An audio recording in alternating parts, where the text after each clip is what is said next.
You guys know me. You know what I stand for. I haven't hit back on that. Whether the people in this country want to vote for it, that's their choice. Do you want to unite the country? I do want to unite the country. So why is like one of your marquee campaign proposals making sure black people can no longer benefit from affirmative action? See, here's the thing. It's actually been a disastrous experiment over the last 60 years.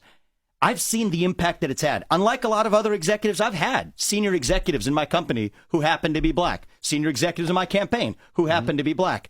I actually went to a majority or close to majority black school 1st through 8th grade. There isn't a single one of those black kids or black colleagues that could not have achieved everything I have in my life. I firmly believe that to be true.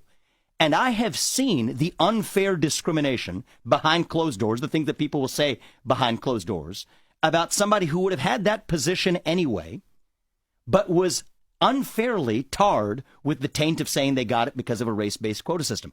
I think that's unjust to everyone across the board.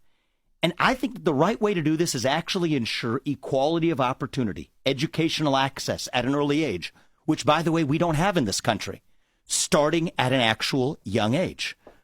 How about doing that in a way that's agnostic to race? That way we prevent seeing one another on the basis of a color of our skin, but we actually solve the real inequalities that we have when it starts with inequality of opportunity, starting with education.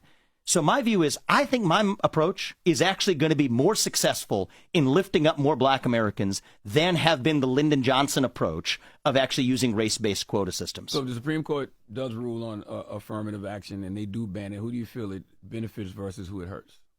I think that it helps everyone if they end race-based affirmative action in college admissions. I think it will literally help everyone in different ways because it restores merit in the United States.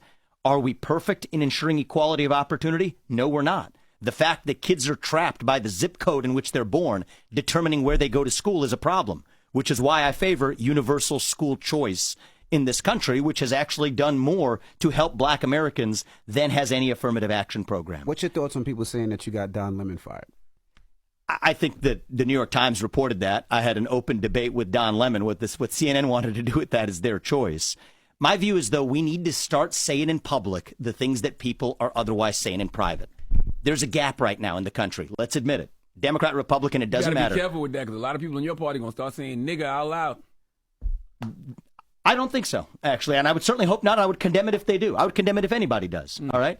But what I think is we need to close the gap between what people say in private and what they say in public. That allows us to air our differences, and then we actually find unity that way. That's actually what I think unites the country, not creating this culture of hush-hush, right? Say one thing in public and a different thing in private.